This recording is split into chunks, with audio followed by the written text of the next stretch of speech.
Inner Voice, a heartfelt chat with Dr. Foojan.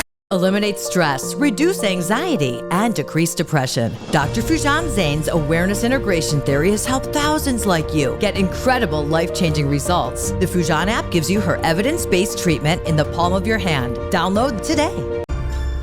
Do you wish to wake up one day and hit the Life Reset button? Life Reset, the awareness integration path to create the life you want by Dr. Foojan Zeine, helps you navigate crucial life areas, heal the past traumas, and cultivate fulfilling relationships and careers. Life Reset is your guide to a profound journey to reshape your life. Grab your copy on Amazon or Audible now and embark on a path to a more joyous and fulfilled life. Welcome to the Inner Voice, a heartfelt chat with Dr. Foojan podcast. I am your host, Dr. Foojan Zeine, a psychotherapist and author and the creator of the Awareness Integration Theory. So thrilled to have you join us today for what promises to be an insightful discussion. In this episode, I chat with Dr. Robert Brooks. He's a clinical psychologist on the faculty of Harvard Medical School and a former director of the Department of Psychology at McLean Hospital, a private psychiatric hospital in the Boston area. He has lectured nationally and internationally and written extensively about such themes as psychotherapy, motivation, resilience across the lifespan, parenting and family relationship, and creating a positive school and work environment. He's the author and co-author of 21 books, including Tenacity in Children, Nurturing the 7 Instincts for Lifetime Success, The Power of Resilience, Achieving Balance, Confidence, and Personal Strength in Your Life, and Reflections on Mortality, Insights into Meaningful Living.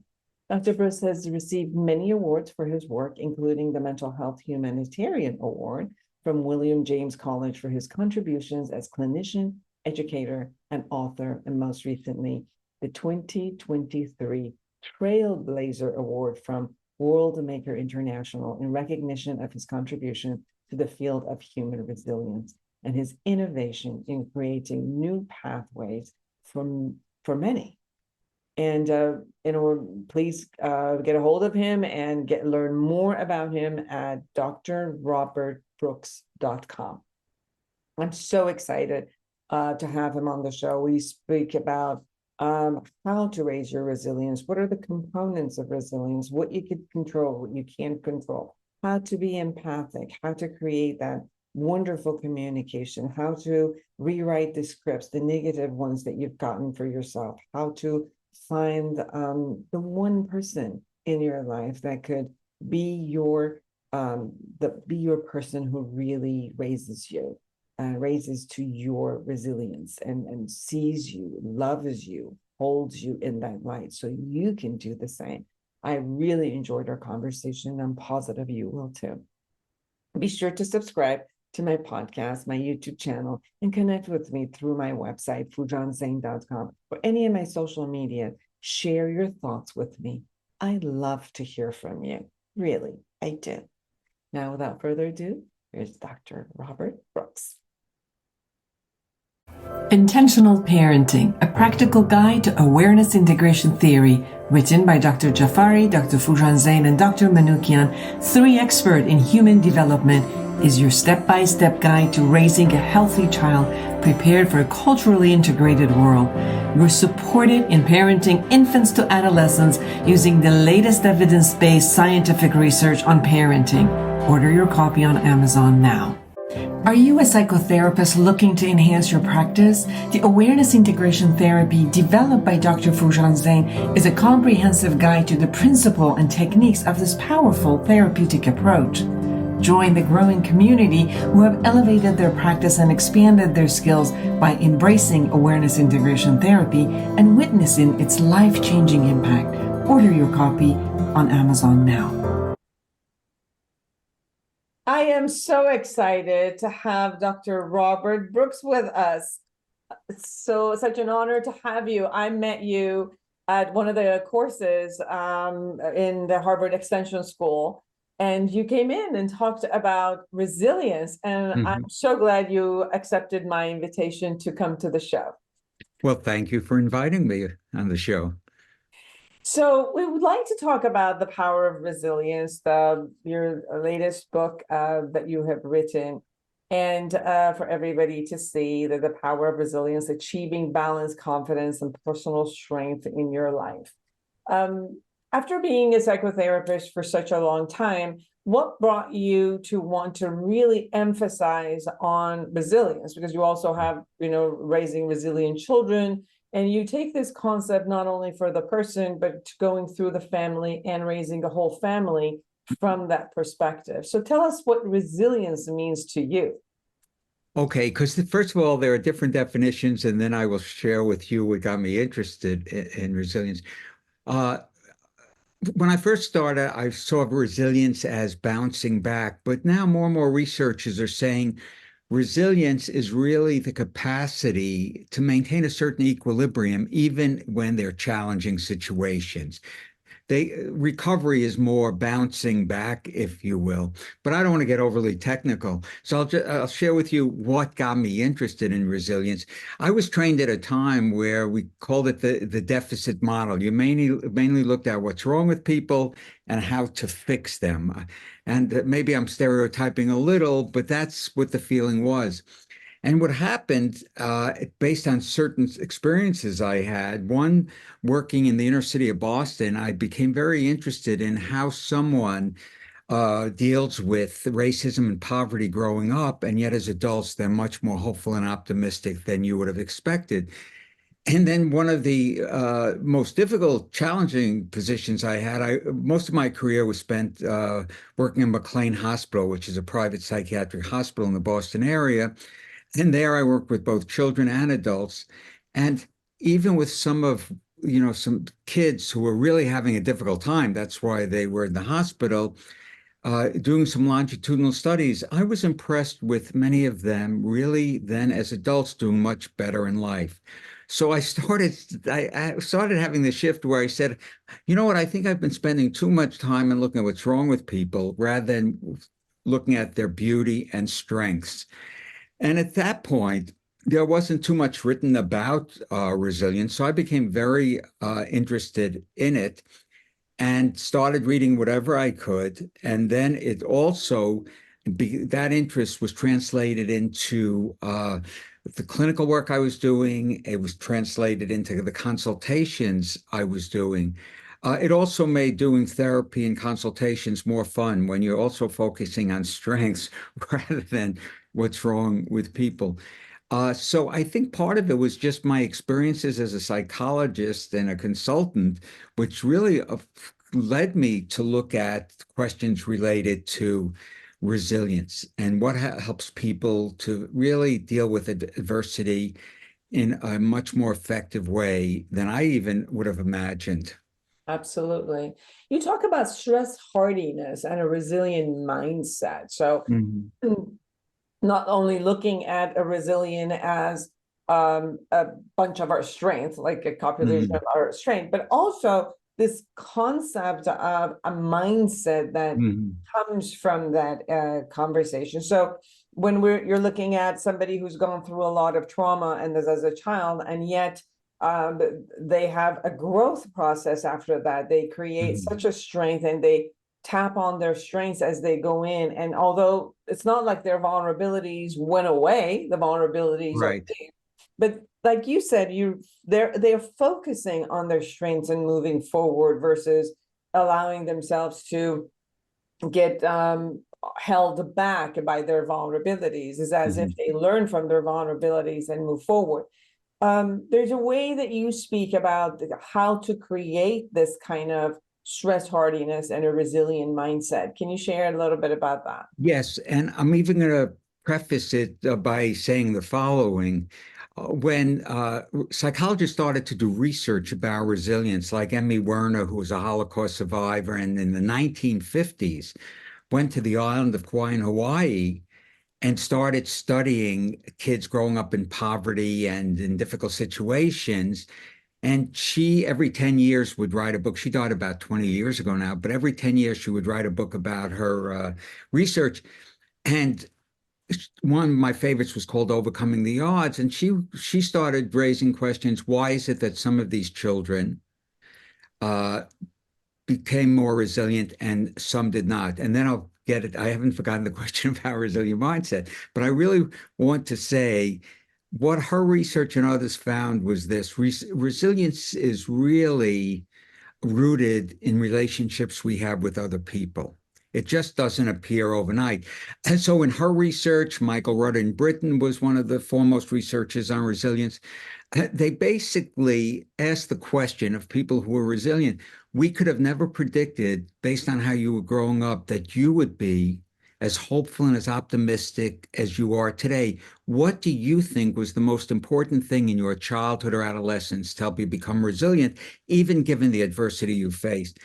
In almost every study that was done, bar none, the first answer sounded so simple, but in a very spiritual way. It's why we're all here. The first answer was, there was at least one person along the way who truly believed in me and stood by me. And in the 1980s, another one of my heroes in psychology, Julius Siegel, wrote an article where he called that person a charismatic adult in a child's life. Sometimes I wish he hadn't used the word charismatic because it has different meanings to different people. But his definition was nothing short of poetic. He said a charismatic adult is an adult from whom a child or adolescent gathers strength. So once I started using that term, giving Dr. Siegel full credit, I started getting questions like, do we as adults need charismatic adults in our lives? And I would half kidding, half not say, well, unless you've decided to be a hermit, yes, we have. So what happened was I started to believe that you could then change the outlook people have by being a charismatic adult. And certainly as therapists, we have that position available to us. Then came this question, and this is where I'll get to resilient mindset. I would have adults I saw in therapy or at a workshop say, well, what are the things we should be focusing on? Or I would have parents say, we want our kids to be resilient. What should we be focusing on? So at that point, I started to raise this question. How does a resilient child or adult see the world differently from someone who is not resilient? How do they see themselves in the world in a different way? And this was goes back a number of years, but was a very exciting part of my career as I started looking at more and more research coming out.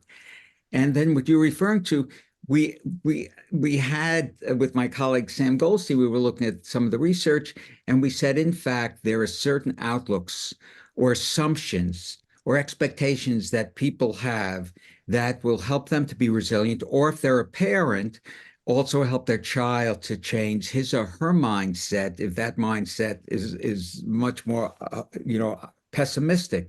So we made a list.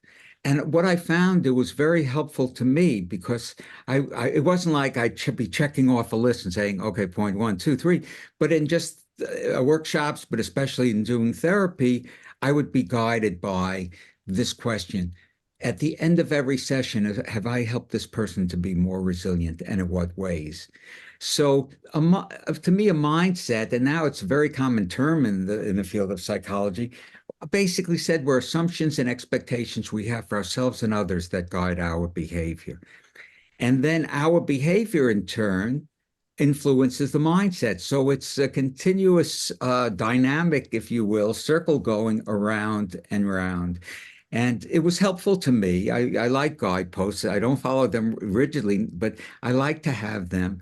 And where's also helpful is when I would consult to teachers in schools who have kids, there all day, is how do you create a classroom where one of the things, in addition to kids learning, you're really helping them to be more resilient by what you say and do. So somewhat of a long introduction.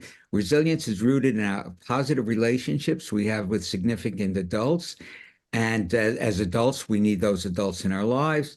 And then there are certain characteristics of a resilient mindset that the charismatic adult can use for themselves also, and for people in their life. Yes. So that's the background. Well, the two conversations that you were having brought me into my own journey where, again, someone who, came alone at age 12 and a half from Iran and kind of raised myself. And going through a lot of the traumas and plus immigration processes, there's a lot of low self-esteem. And the first adult, charismatic adult that I came into my world to be able to kind of support my raising myself was my therapist. So I did go to some of the progress seminars, and that was the first concept. And then it's like, oh my God, I need more work. And I went to a therapist, female, male, different concept in order to have that. But then it was interesting. In one of these self-growth seminars was one of the seminars, which was like 1 year long. And they would tell us to write what we had gone through that whole month. And then somebody, like an announcer, as one of you raise your hand and you wanted to share, the announcer would share what you had written, which usually, I would write it from like a vulnerable place and things that did not work and all of that. And the announcer would change the script, would announce me or anyone who was walking in all of their greatness. So they would change these sentences and apply it and state it as greatness. So by the time you got off your chair and were walking in front, you kept pumping yourself because you were hearing all of these things like, that is me. Oh my God. Yeah, that is me. Oh my God. Yes. And it was the first time of an experiential experience of rewriting the negative scripts that was coming from me, and somebody else was feeding it back to me from another view. And I know one of the key points that you share about is rewriting your negative scripts. Yes. Well, I love the story, and it's so fascinating what occurred there. Yeah, and in The Power of Resilience, there's a whole chapter rewriting negative scripts. And the reason I used it, especially in therapy, especially with my adult patients, was they seem to really like it. I would say, okay, this is your script now. It's almost like it was done here. What would you like your script to be? I mean, and then we would look at, though, what they like the script to be. We would then look at the major part of resilience, problem solving. Okay, how are you going to solve problems? But the other thing is, and a mistake I made as a beginning therapist, I did not prepare people enough for the possibility that the brilliant strategies we talked about in therapy may not work. And some of them then felt more upset and angry. So there was a book years later, but I was doing some before that, Rethinking Positive Thinking, where basically Gabrielle Oettingen, the psychologist who wrote that book, says whenever you're looking at certain goals or strategies, you should also think about the possible obstacles. Now, if you just stop there, you can have a self-fulfilling prophecy for failure. But then she would say, and then think about how you would handle those. So what she was really saying, which I found was very helpful, is there are going to be strategies come our way. Some are going to work, some are not going to work. That's just going to happen. But she prepared people in terms of when there are those obstacles, think about how you would handle it. What script would you have? And it's interesting, the notion of scripts really people seem to gravitate towards. Like if I was working with parents or teachers about their child or student, same thing. Here's the script we want to change, and then let's look at how we handle it here. There's, sometimes concrete images help people to move forward in that regard. So I started saying, and I by the way, you also look at, what were some of the scripts, negative scripts I had. And sometimes you don't follow your own advice. Like I always share this. My oldest son, Rich, who's very successful today, he did no work in the 8th, 9th, 10th, and 11th grades in school. He thought homework was optional. I did not, nor did his teachers. But I mean, it's almost embarrassing to tell you this. The moment I came home, I'm working at a psychiatric hospital where I'm Dr. Empathy. The first question I would ask Rich is, out of my own anxiety, did you do your homework? And I use that as an example. I said, why would you immediately start with a question that is so going to bring so much tension, rather than just saying, I love you and having a nice dinner together? But part of changing scripts is, I found, is too often we think it's the other person who can change, not us. I've heard it's almost comical. One woman said, I'd be in a good marriage if I wasn't married to him. One teacher said, I'd be a good teacher if I didn't have students like this. And that gets to, and I'll just finish with this, though. That gets to one of the most important parts I have found over the years related to resilience. And I call it in my books personal control. It's like the serenity prayer that resilient people focus on as much as possible what they can have some influence on, rather than trying to change things they have absolutely no influence. And for me, personal control is very powerful, because what you're looking at is, what is it that I can do to change the situation? It's not blaming yourself, it's taking responsibility. And I think one of the books I've read about 7 times, that's been so powerful for me, was psychiatrist Viktor Frankl's book, Man's Search for Meaning, where half the book is, he was in the concentration camps, he's a psychiatrist. The first half is about his experience in the concentration camps. And he has some beautiful quotes in there. One is, even in the concentration camps, there were a few brave men and women who would give away their last morsel of food to someone who was even more hungry than they were.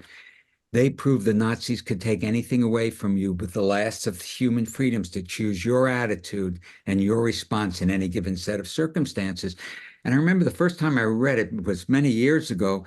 And I said, even then, I said, to be able to say that when you're in hell, that you can maintain the sense of dignity.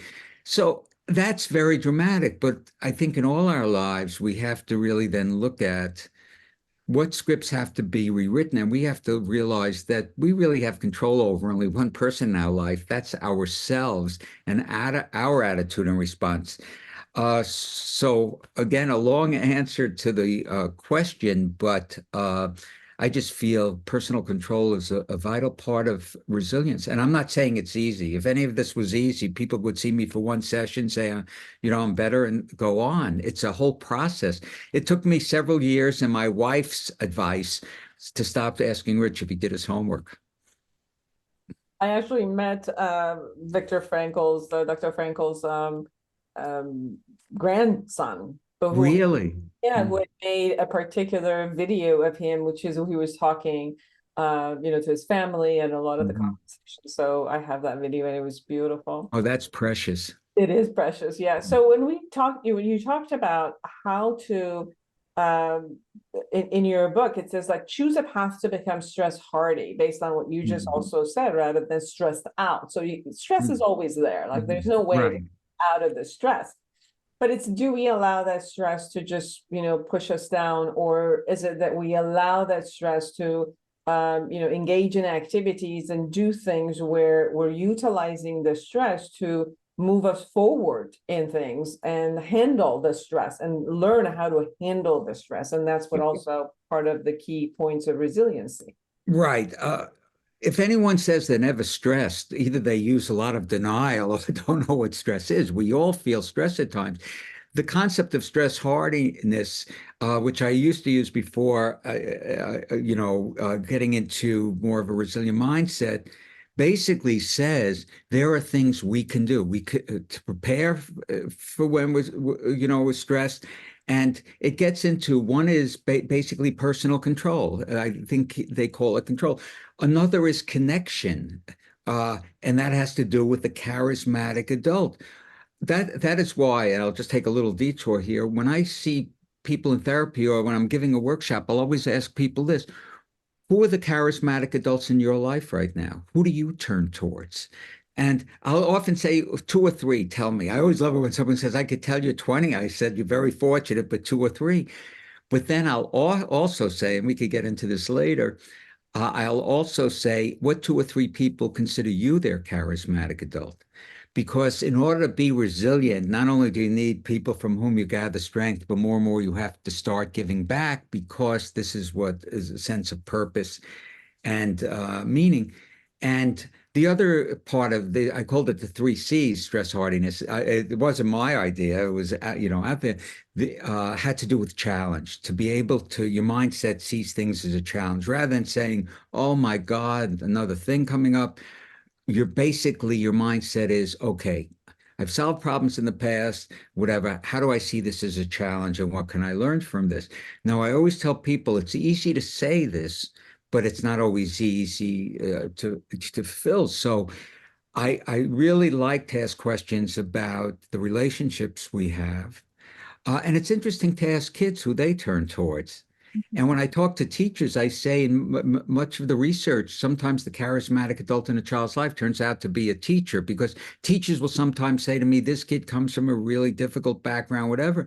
And I said, that means for some kids, the only moments of sanity, security, and love they'll experience is in your presence. So don't look what they it's there. Look at what you have control over.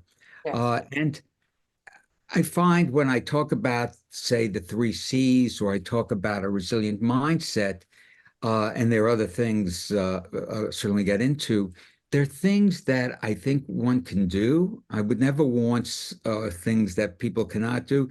You don't have to do everything at once, but I do think that we're all going to experience stress. I mean, if you look at the first year or so of COVID, the stress. And a lot of people felt they had very little control over what was going on. But I would focus on in my webinars, what is it that we do have control over that regard? So I'm sorry. Sure, you were sharing about the Serenity prayer, and Yeah. I also work with individuals, couples, but also a lot of people who are suffering from addiction. Mhm. Interestingly enough, as you know, that a lot of people's motivation about dealing with their addiction and going into recovery is actually someone who is their love. They really hold up high, and they see themselves in someone else's eyes as important.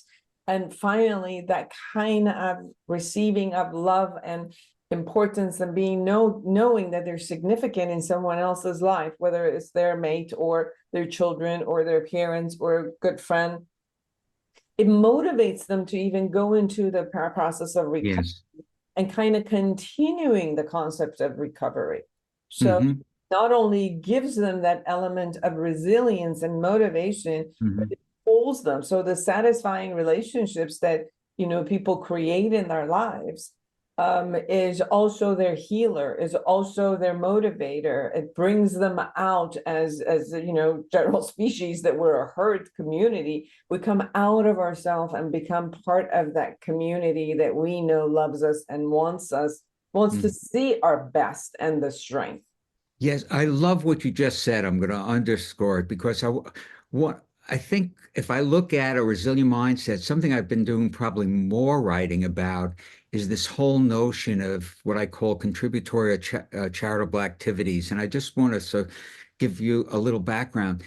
Many years ago, one of the first books I ever wrote was I was asked to write a book. If I was almost to create a school, what would it look like? And it had to do with school climate. And to make a long story short, I said, you know what? What do people remember about school? I mean, what are some of the things? And so I gave out this questionnaire. I'll only go over the first question, and it was just a short 4 questions. It was, of all the memories you have of school, and this was given to people between the ages in their 20s through their 70s. What is one of your favorite memories of school? But I wanted to see the impact of an adult, something an adult in the school said or did that boosted your self-worth, your dignity. And one of the most common memories, which at first surprised me, and now I'm surprised, I was surprised, was when you were asked to help out. I would get things like, I remember when a teacher asked me to tutor a younger child. I remember when a teacher asked me to pass out the milk and straws. And I remember at first saying, these are some of your most powerful memories of school. And now we know there's a whole body of research, and you really alluded to it in a beautiful example, that whether you're 5 years old or 95 years old, that when you feel that in any way you're enriching the lives of others, it enriches your own life as well. And now we're finding that it is a major part of stress hardiness, and it's a major part of resilience. There's some research, longitudinal research, that shows two people may be experiencing what seem like the same stressful events. One seems not to show any, feel it. And what they found is the ones who are not feeling it as much, they're also involved in helping others. That's why when I go into a school to discuss a kid who's having problems, one of the first questions I ask is, what is one thing this child or adolescent does at school that makes him or her feel that they are making a positive difference in the school? And this, for me, it's a whole issue of purpose versus meaning. Richard Davidson, a neuroscientist and psychologist, found that parts of the brain are activated when people are helping others. So some parts of the brain that haven't even been activated as much, but they have to do with well-being. Yes. So that to me, in one way, I started my books about resilience, raising resilient children, is that provide children with opportunities to be of help to others. And that's how you also teach compassion and caring without lecturing about it. And that's why kidding, but not kidding so much. I would say to parents, don't tell your kids, do your chores. No one likes doing chores, or very few say, I need your help, or this has been very helpful, because words can be very powerful in that regard. And that's why in any assessment I will do, I'll often ask people in which way they feel they are being helpful to others. And I make sure I say, I don't want you volunteering 20 hours a day, because then you're going to burn out, but think about those small things you can do. Yes, And actually, one of the key yeah. number three is view your life through the eyes of others. I teach at California State University, Long Mhm. Beach, and I teach well-being, and then another course which Mhm. is drug and health. Mhm. And one of the things that I've done is I ask my students to actually teach each chapter and come up with these elaborate, Mhm. chapters and presentations. I want to tell you, Dr. Brooks, it's amazing to me. And I teach drug and health in 2 classes, right? So Wonderful. I have them 4 days. And so we're talking about the same chapter, but I have 2 people in 2 different classes sharing the same chapters or presenting. Mhm. I want to tell you, every one of them teaches better than I do. These presentations are so awesome. I keep looking at them and I'm like, I'm this crying professor, and I'm like, oh, beautiful. They engage everybody, and they talk about their personal experience. They brought today we had a teaching about psychedelics. So one of them creates the whole PowerPoint from a psychedelic concept. So although there's words in the front, Mhm. the back, there are all these kind of like psychedelic concepts. So the whole presentation was an experience of psychedelics. So I really got this concept as you were sharing, that when they see that they're teaching, they learn more, they bring Mhm. themselves into a space, they ask the others, they get them involved, and it has become a whole different experience for me. I'm not even talking about them, just for me watching them glow in this way is amazing. Well, just your whole face glowed. So, on that, but you know what? If I would 20 years to give them a questionnaire and say, what was one of the most exciting experiences in school? I bet they would mention that. Where one, there's several things. You really gave them a sense of control because they're presenting, and you said it. The best way to learn is to teach. I remember the hours I would put in when the first college course I taught, because you do want to look like you know the subject matter, but then to turn it over to them, it's for me there's several aspects of resilience there. It has to do with problem solving. It has to do with making a difference in the life of someone else. It has to do with also sometimes trial and error when we're developing a talk and being able to go back and say, I would do this differently next time. So sign me up for your class. You sound like a real charismatic teacher there, and I'm sure you are in that regard. And there was not, before I lose this train of thought, because you said it several times about seeing yourself through the eyes of someone else.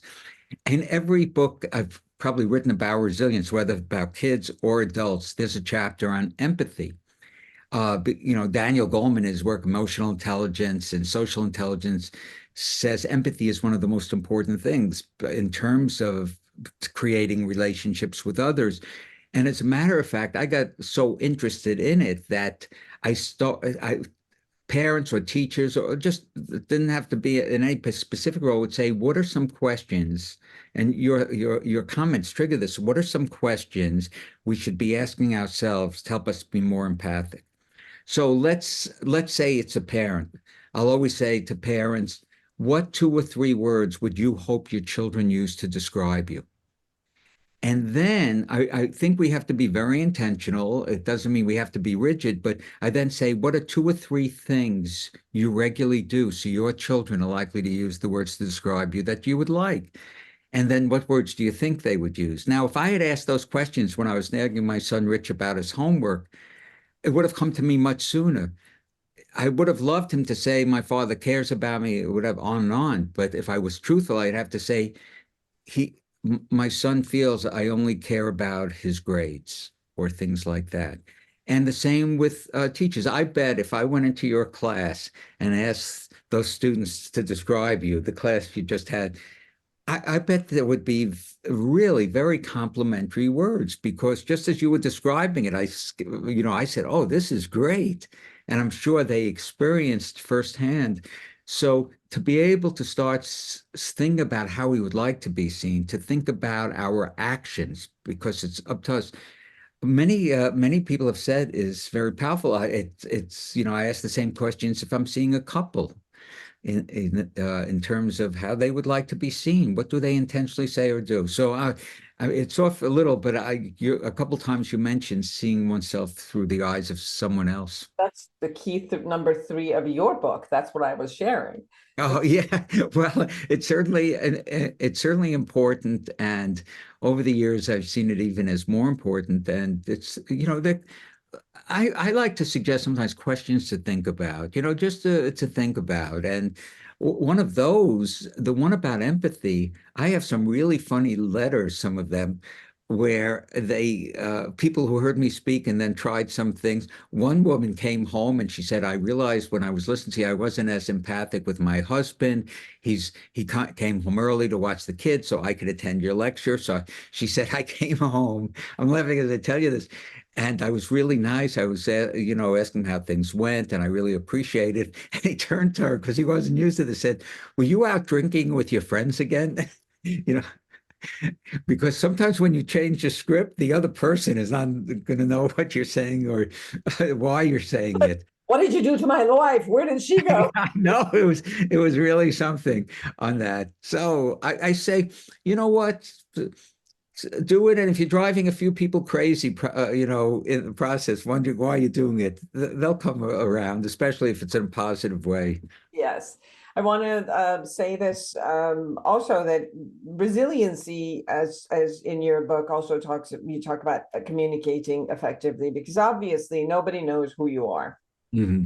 Nobody knows your intention. Nobody really knows what's going on with you. So part of you feeling your strength is to having the ability to communicate effectively. And as you said, one of the biggest impacts for your strengths and resiliency are the people around you. So if you have the ability and you learn the skills of communicating authentically, verbally, non-verbally, sharing who you are, accepting yourself, knowing, being empathetic towards yourself, and sharing all that is about you, and then listening. Part of the relationship you were talking about is having that kind of an active listening from others. And that is also an important part of the Power of Resilience book that you share, and go specifically into how to communicate effectively, how to care for yourself, how to accept yourself and others, how to make connections with compassion and empathy. And so if you like to share a little bit about that. Oh yeah, there's a number of things in there. So I use the term empathic communication a lot, and it would take me an hour to talk all about it. But one of the things, and people could go to my website, which is just drrobertbrooks.com.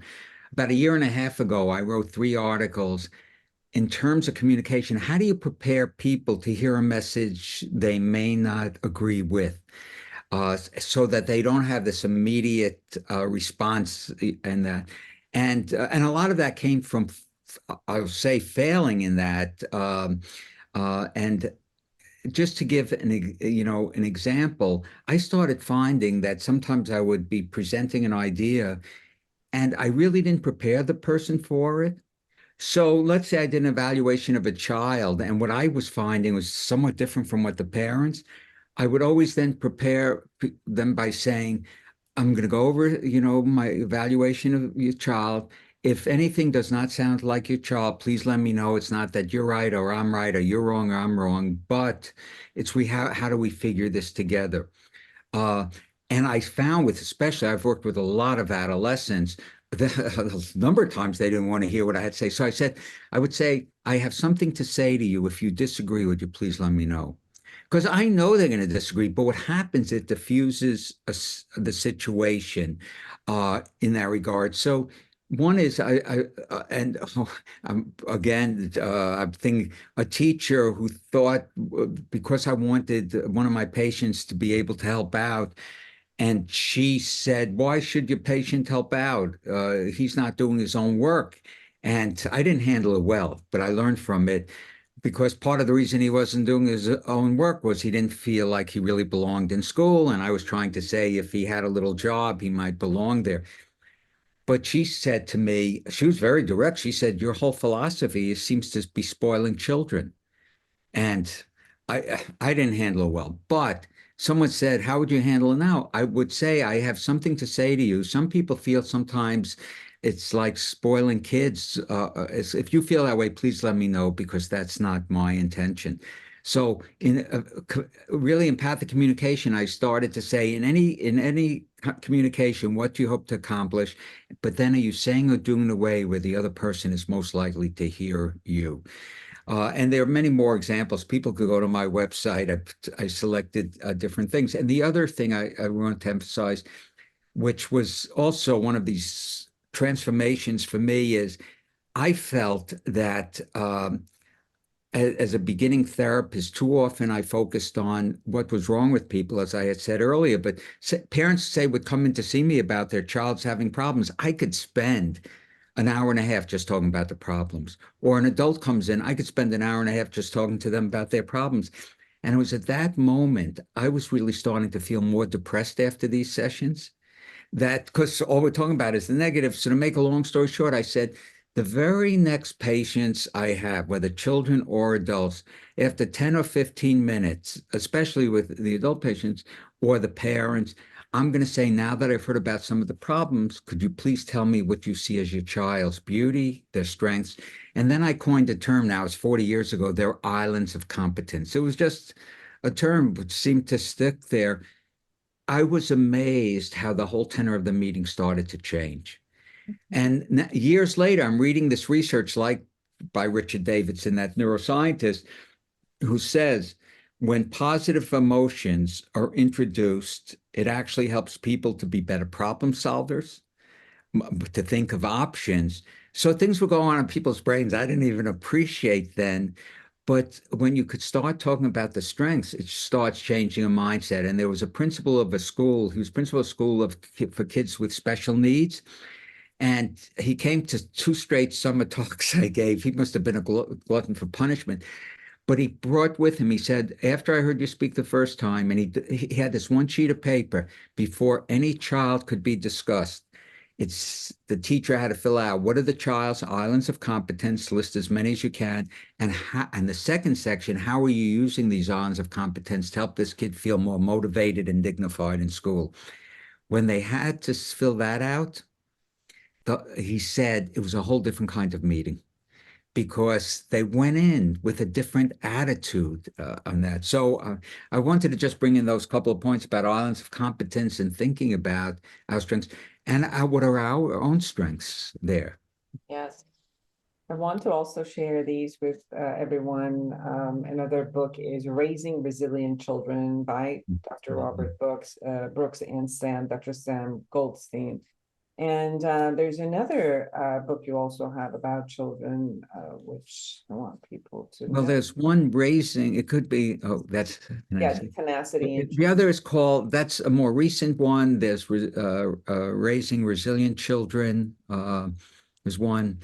And the one about adults through our senior years is a book called The Power of Resilience, which came about after writing a couple books about kids. Yeah. And that's the one you show. After writing a couple books about kids, I had so many adults say, "Are you going to write a book about adults?" And so this is not a book about being a parent or whatever. It's really many different examples of adults becoming more resilient in their life.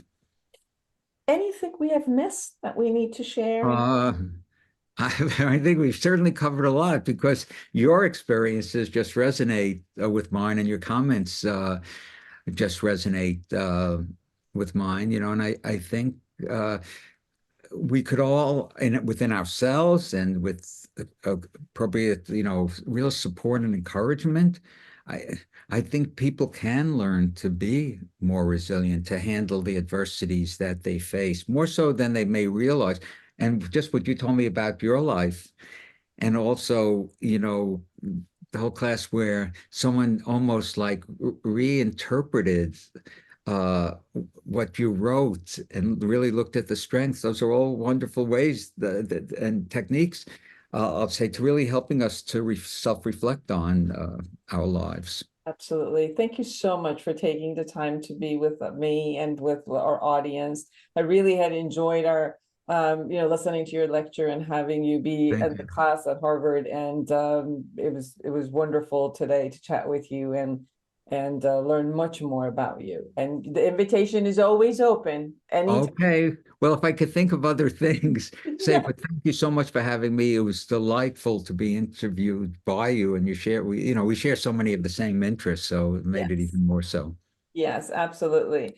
And for all of you who are out there, create an amazing life for yourself and everyone around you. And until next week, bye-bye. Break free from the forces holding you back. Get the life you deserve. Eliminate stress, reduce anxiety, decrease depression, and start living your full potential. Thousands have used Dr. Foojan Zeine's awareness integration theory, an evidence-based behavioral health breakthrough with incredible life-changing results. Getting rid of past trauma, having fulfilling relationships, increasing earnings, and living their best life. Now, the Foojan app is available to everyone. The app is Dr. Foojan Zeine's awareness integration theory in the palm of your hand. Download the Foojan app today.